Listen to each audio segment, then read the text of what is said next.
Waalaikumsalam warahmatullahi wabarakatuh. Alhamdulillah, alhamdulillahi rabbil alamin, wa bihi nasta'in wa ala umuri dunya waddin, wassalatu wassalamu ala asyrafil anbiya'i wal mursalin wa ala alihi wa ashabihi ajma'in, amma ba'du. Our respect to the leadership of the Islamic boarding school Darul Talimin Al-Munawwarah, that is Tengku Muhibbuddin Alba, along with family. Our respect to the teacher who has guided youth, and our respect to the teacher who has taught youth. Hadirin rahimakumullah, Allah Subhanahu wa Ta'ala menciptakan manusia sebagai makhluk yang paling sempurna di muka bumi ini untuk menjadi khalifah yang menjadi pemimpin dan menjaga amanah sang Khalik. Namun dari segala amanah itu ada satu yang menjadi ukuran kemuliaan seorang manusia, yaitu akhlak. Kata akhlak berasal dari bahasa Arab, yaitu akhlakun, yang merupakan bentuk jamak dari kata khulqun yang berarti perangai, tabiat, dan adab. Sedangkan pengertian akhlak dalam Islam adalah perangai yang ada dalam diri manusia yang begitu mengakar dan dilakukan seseorang secara spontan dan terus-menerus. Dan tak lain, sumber datangnya akhlak adalah Islam. Rasulullah Sallallahu Alaihi Wasallam pernah bersabda, "Akmalul mu'minina imanan ahsanuhum khuluqan." Orang mukmin yang paling sempurna imannya adalah yang paling baik akhlaknya. Akhlak menjadi ukuran kemuliaan seorang manusia. Ia tidak pernah turun harga atau menyusut nilainya, tetap mahal dan tak lekang oleh zaman. Sebagaimana kita ketahui, ketika telepon genggam yang dulu merupakan barang berharga yang hanya dimiliki oleh sedikit orang, namun ketika ia dimiliki oleh hampir setiap orang, maka disitulah status berharga tak lagi melekat pada dirinya. Namun tidak demikian dengan akhlak yang mulia, yang akan tetap abadi dengan kemuliaannya meskipun setiap orang memilikinya. Ia akan semakin mahal dan tak ternilai harganya. Hadirin rahimakumullah, dewasa ini sering kita temui manusia yang hidup bebas, geringan, ganas, bahkan lebih ganas daripada binatang buas. Hal ini terjadi karena kurangnya pendidikan akhlak.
Dr. Abdullah Taubah dalam kitabnya Ma'al Anbiya'i fil Quran, beliau menjelaskan bahwa ayat tersebut ditujukan kepada kaum Sodom, yakni kaum Nabi Lut alaihissalam, berkenaan dengan 3 kemungkaran yang mereka lakukan. Kemungkaran yang pertama yaitu kemungkaran yang dilakukan oleh istri Nabi Lut alaihissalam. Kemungkaran yang kedua yaitu tradisi menyamun di tempat terang-terangan. Dan kemungkaran yang ketiga yaitu kebiasaan homoseksual yang merajalela.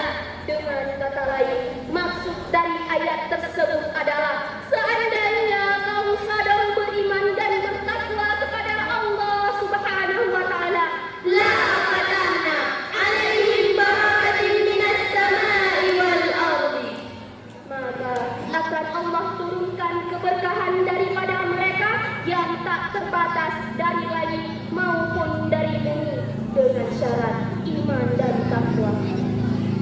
Akan tetapi mereka mengingkari ayat-ayat Allah. Justru bukan keberkahan Allah yang turun, melainkan azab Allah yang turun, sehingga porak-porandalah negeri tersebut.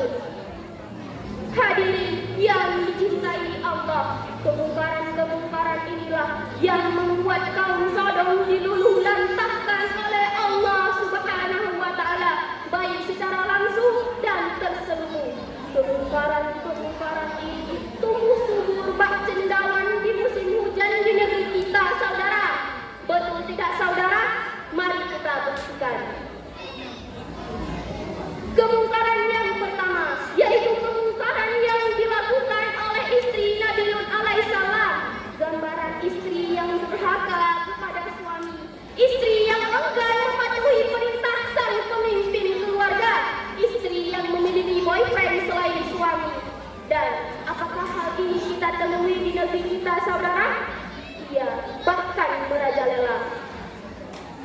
Kemungkaran yang kedua yaitu tradisi menyamun di tempat terang-terangan.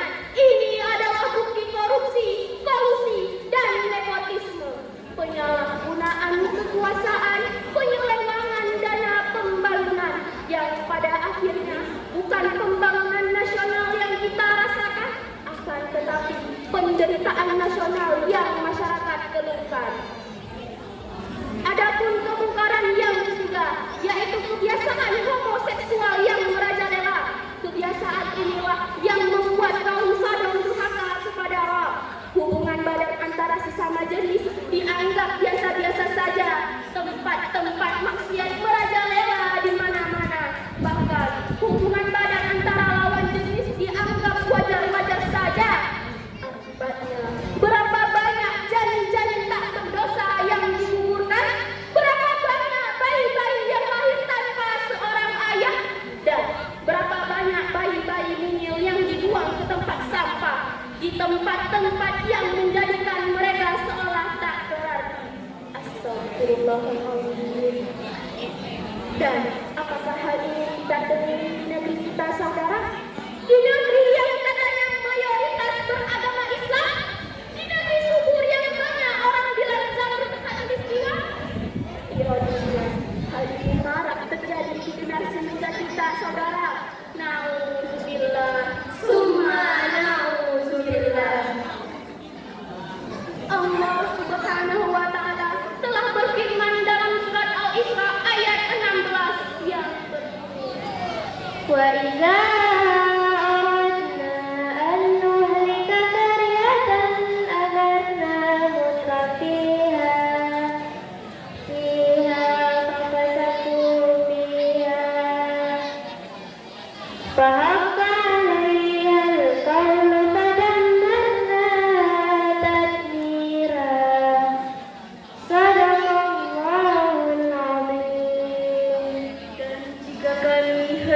membinasakan suatu negeri, maka kami perintahkan kepada orang yang hidup mewah di dalam negeri itu agar menaati Allah.